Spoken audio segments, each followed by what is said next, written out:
Hey folks, and welcome to another episode of Crit Hit Reviews with your host, Arlyeon. On today's episode, I'll be covering a review title that I've been directed by them folks at Indie Boost, namely Doublequote Studios' Blood Will Be Spilled.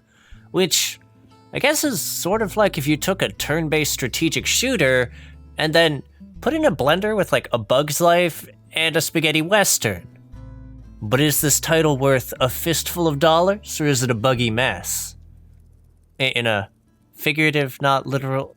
Blood Will Be Spilled follows the story of Jack, a mosquito-turned-bounty hunter who was left for dead and now seeks out his revenge against those who wronged him. And honestly, when I dived into the game's plot, I wasn't actually expecting it to play it out nearly as well, or as dramatically as it does. Whilst there is an undercurrent of humor in the game, Blood Will Be Spilled very much does the whole bullet-riddled tale of vengeance with a surprising degree of sincerity. Like, despite the punny names, Queen and Ace, I'm looking at you, the story takes itself seriously, at least as far as telling a pulpy Western story. I also found it somewhat clever. Sure, bits of foreshadowing certainly did make certain elements of the plot fairly easy for me to predict early on, but that didn't actually detract from my enjoyment of the game, since the story still played out in a satisfying and entertaining manner. Oh, and not everything is railroaded either. There's actually some notable choices you get to make in regards to the fates of various gang leaders you end up confronting, and I'm looking forward to explore those to see how far-reaching those permutations are, just for the narrative in general, as well as the ending. Especially in consideration that the NPCs acknowledge when you choose to execute them for your revenge, which is entirely what I did the entire first playthrough, so hey. I also just distinctly appreciated the plot threads that were seeded throughout the narrative, hinting at greater players at work than the individuals who rest central to Jack's revenge. Like, I actually found it pretty satisfying to have noticed the ones seeded throughout the stages, both the unmissable ones and those laid out for you, as I ended up feeling immensely proud about getting insight towards the game's final reveal before it happened. And it did a decent enough job that it had me looking forward towards a continuation of the main plot. That said, I wasn't quite as enthusiastic about the mechanical aspects of the game. Don't get me wrong, as a tactical turn-based shooter, it certainly provides fun and interesting battles for the players to navigate. But there's some issues both beyond and including that. My first, in fact, cropped up right in the tutorial since I had an incident involving a failure screen, due to a foe that outran me, planting itself firmly on my screen that I couldn't click off of.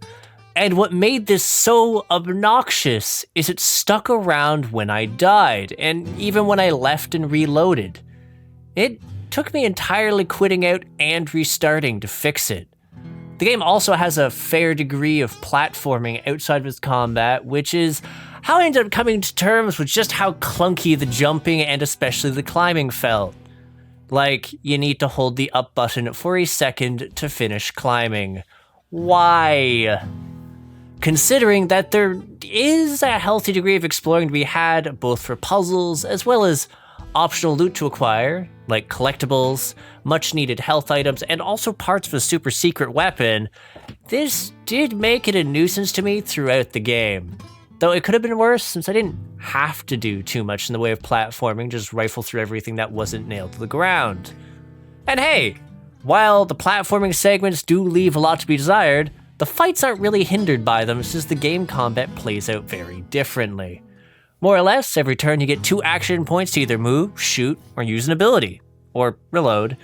Movement is far more controlled as you just choose a spot and automatically mosey over there, which removes the stress of missing a ledge mid-combat and dying like a scrub. Which, lets you focus on doing important things, like lining up beautiful headshots against every nerd that dares oppose you, at least until you forget to reload your guns before combat or during while standing in the middle of a group's hankering to hurt you. I actually genuinely enjoyed the combat a lot, both for its overall challenge, the nifty boss fights you encounter and their mechanics, and just the whole getting to go and tinker around with new abilities, whether it's those belonging to the companion characters you get to briefly hang out with, as well as the nuances of your own kit as you unlock them. Though I do have a nitpick there. See, near the start of the game, you get to effectively pick a class, those being the good, the bad, or the ugly. Definitely ugly, and the issue is you don't actually get to see the full range of what that kit can do, being limited to only the first 2 abilities it gets, and thus not being able to see more until you've made that decision permanent and committed points to it. And even then, you only unlock the ability to see the next ability down the line. So, whilst this does, in a sense, provide a minor degree of motivation to sally forth and check out the other classes in another playthrough, it does overall inhibit the ability of making a fully informed decision. Which genuinely annoys the hell out of me, to be fair. And I'll admit that whilst I did dig the combat, I was coasting on a sort of low-key annoyed mindset quite a bit due to other weird glitches, like in-game cutscenes showcasing an area repeatedly if I doubled back to search for a secret, or needed to restart combat due to figurative rather than literal bugs. One that comes to mind the strongest in the latter instance is where auto movement didn't pan out for me due to an enemy getting himself glitchily stuck on a box and never ending his turn. My inevitable solution was both elegant and merciful. I popped a cap in his ass to free us from an eternity of suffering on turn 1. And forget that you've seen us, or else. Lady, when you hear a strange sound, drop to the ground. Let's talk all things audible, because, I think it took me less than a couple minutes of listening to Jack's rasp to find myself compelled to Google search up who was his voice actor. Mostly because I was so damn sure I recognized it, and yes, it is in fact the same voice as Adam, I didn't ask for this, Jensen. And yes, he's fun. But honestly, the rest of the voice actors in the game are a lot of fun too, not to be outshone by him. I actually really enjoyed the uncanny cadence of Padre. The music was also complementary to the game's overall ambience as well, though I did end up trying to toggle the sound effects and thus found myself at the mercy of a somewhat finicky set of volume controls. They're fixed points, not a slider, and the volume differences between each of them are extremely noticeable. Now visually, I also really dug the game, both in regards of the overall design of the characters and stages, as well as just the stylish comic book-esque cutscenes which crop up. It definitely managed to express itself in a manner that was altogether appealing to Ogle, and had me looking forward to the next time where I'd get to a story point that had such a scene. So yeah, with all this said and done, I don't actually mind Blood Will Spill. It's an interesting title that has some challenging gameplay, neat bosses, characters, and lore that I enjoyed seeking out and learning all that I could about it. But it is very distinctly hindered by the distinct feeling that it could use more polish. The bugs that I did encounter, ignobly captured on stream, and I mean the figurative, not literal ones, were sometimes fairly egregious, and while they never ended up making me want to quit the game, they did damper my spirits about the whole experience. And I really wish that I could have had more of an informed idea about the abilities of the various other player kits without needing to devote an entire playthrough to one, since whilst there is side exploration, the game itself is fairly linear beyond certain story-related choices you can make at the end of each boss battle. So, overall, for its various flaws, I would call Blood Will Spill a fumble. There are certainly good aspects to it, and I did end up having fun.